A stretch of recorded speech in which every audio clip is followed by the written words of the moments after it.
예수님의 눈으로 1997년 1월 15일 마을을 떠나면서 그 마을에서 있었던 일을 돌이켜 생각해 보았다. 회당에서 나를 해치고 싶어 하던 사람들, 책찍질을 당하던 젊은이, 내가 기도하는 동안 잠을 자던 제자들, 맛있게 먹었던 식사, 교만이 가득한 유다, 잠들었다가 아버지의 사랑 속에 깨어난 일 등, 그 모든 것은 내가 앞으로 겪을 일들을 상기시켜 주었다. 내가 기도하고 있는 동안에 자고 있을 제자들, 내가 재판관 앞으로 끌려갔을 때 나를 미워하고 죽이려 하는 사람들의 모습이 떠올랐다. 나를 채찍질하고 십자가에 못 박을 로마 군인들과 아버지의 사랑 속에서 부활하는 나를 보았다. 그리고 내가 십자가 위에서 베푸는 사랑의 양식을 사람들이 세세대대로 나눠 먹을 것을 보았다. 슬픔을 안고 침묵을 지키며 걷고 있는데 베드로가 다가와서 물었다. 주님, 무슨 일이 있으십니까? 말씀이 없으시군요.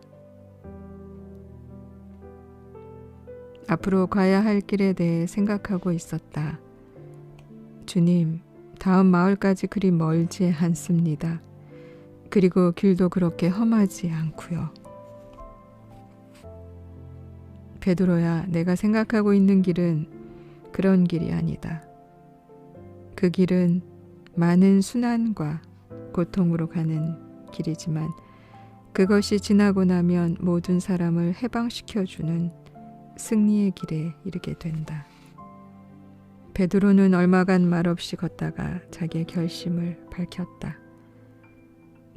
주님께서 그 길을 가셔야 한다면 저도 주님을 따라가겠습니다.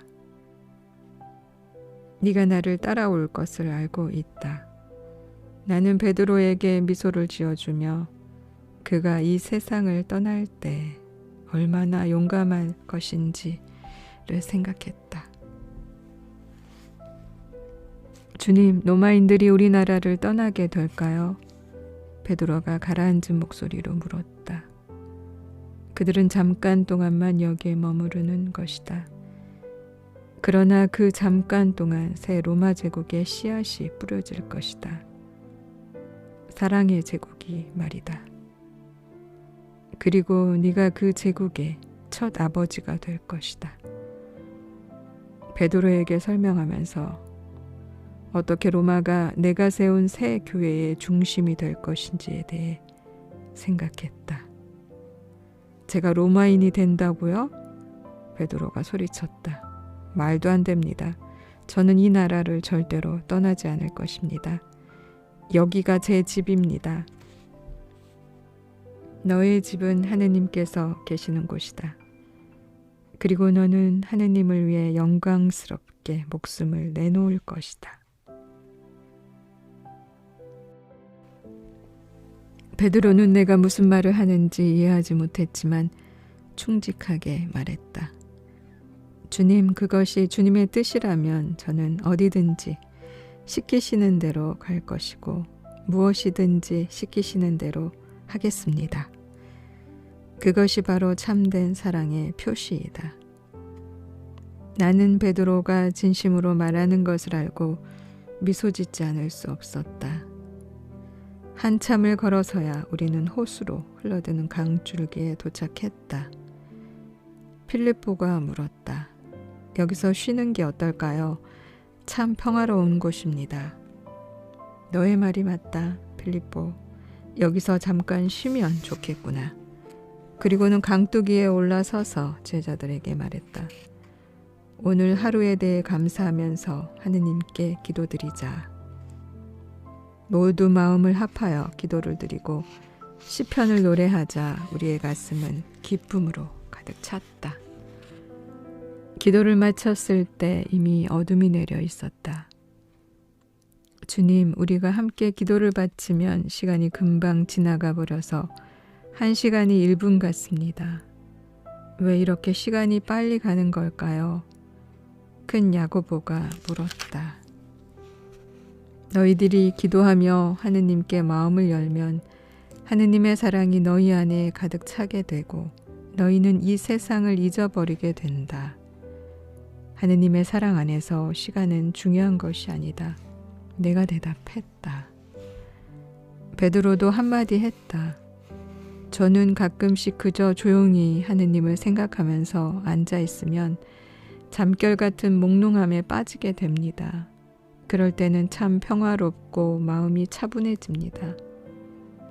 그것이 끝나면 마치 오랫동안 자고 일어난 것처럼 몸이 개운하고 힘이 솟아납니다. 몇 시간이 지나간 것 같은데 시간을 보면 겨우 몇 분밖에 지나지 않았습니다. 그거 참 이상하지 않습니까? 요한이 말했다. 어떤 때는 몇 분이 몇 시간 같고 어떤 때는 몇 시간이 몇 분 같으니 말입니다. 기도할 때 시간은 중요한 것이 아니고 얼마나 많은 사랑으로 기도하느냐가 중요한 것이다. 사랑 안에서는 순간이 영원이 될 수 있고 영원이 순간이 될 수도 있다. 시간은 하느님의 은총이고 하느님의 은총 안에서 시간은 영원한 것이다. 모두 어리둥절한 표정을 하고 있어서 내가 다시 말했다. 시간 자체는 중요한 것이 아니고 그 시간을 어떻게 사느냐가 중요한 것이다. 너희가 하느님의 사랑 안에서 시간을 보낸다면 그 시간은 영원한 기쁨이 될 것이고 그렇지 않으면 그 시간은 영원한 괴로움이 될 것이다. 강둑 위를 걸으면서 시간을 중요하게 여기면서도 그 시간을 낭비하고 있는 수많은 사람들을 생각했다. 강을 따라서 걷는 중에 흐르는 물소리가 내 마음을 부드럽게 채워주었다. 흐르는 강물은 모든 사람들에게 베푸시는 하느님의 사랑과 같았다. 물고기가 물살을 따라 헤엄을 치면 편하고 즐겁게 살 수 있지만 그 물살을 거슬러 가면 살기가 힘겨우게 된다. 사람들도 마찬가지이다. 하느님의 사랑을 받아들이고 거부하지 않는다면 인생은 즐거움이 되지만 하느님의 사랑에 저항하고 맞서 싸우면 인생은 괴로운 투쟁이 되는 것이다. 하느님께서 주시는 사랑의 강물은 모든 사람들의 인생을 평화로 채우며 부드럽게 흐르고 있는 것이다. 쉴만한 자리를 찾아서 앉았다. 뒤를 돌아보니 제자들이 지펴놓은 모닥불이 멀리 어둠 속에서 횃불처럼 타고 있었다.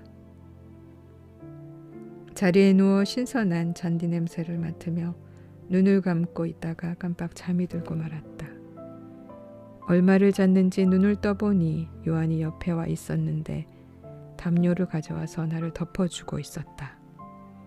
주님, 감기 걸리시겠습니다. 요한이 걱정스러운 목소리로 말했다. 고맙다, 요한. 그렇잖아도 모닥불가로 돌아갈 참이었다. 가기 전에 잠깐 너와 이야기할 것이 있다. 요한은 곁에 앉아서 내 말을 기다렸다. 요한, 앞으로도 그렇겠지만 지금까지 너는 나의 좋은 친구가 되어 주었다. 너는 나를 보살펴주고 나를 사랑해주고 나를 보호하고 싶어하고 나를 돕고 싶어하고 나를 닮고 싶어한다.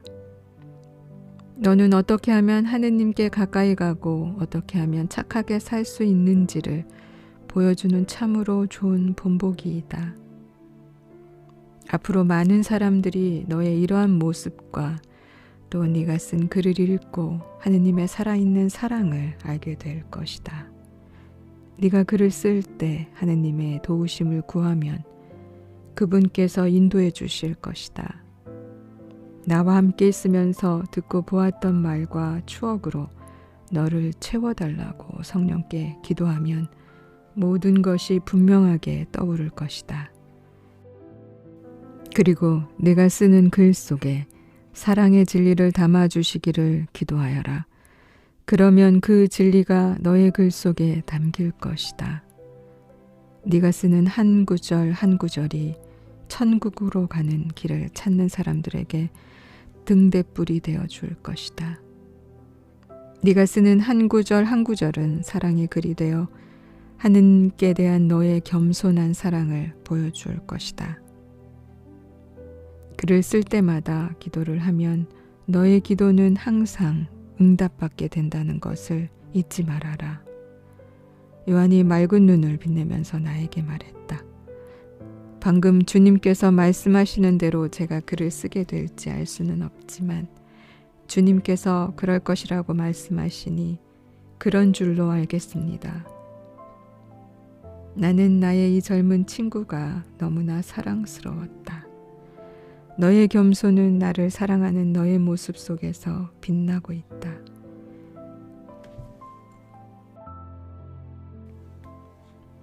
그 사랑을 통해 너의 겸손이 곧 너의 힘이 될 것이다. 요한은 만면의 웃음을 가득 띄운 채 어두운 강물에 눈길을 두고 있다가 갑자기 생각난 듯이 말했다. 주님, 시장하시면 모닥불 옆에 따뜻한 음식이 있는데요. 그래, 제자들한테 돌아가도록 하자. 요한은 담요를 챙겨 들고 나의 뒤를 따라서 모닥불을 향해 걸었다. 주님, 제가 글을 많이 쓰게 될 건가요? 요한이 물었다. 네가 쓴 글 속에 모든 것이 들어있을 것이다. 요한이 쓴 글 속에 말씀이 있고 사람들이 사랑으로 그것을 읽는다면 천국으로 가는 길을 찾을 수 있을 것이다. 나의 사랑하는 친구 요한이 쓴 그 글 속에서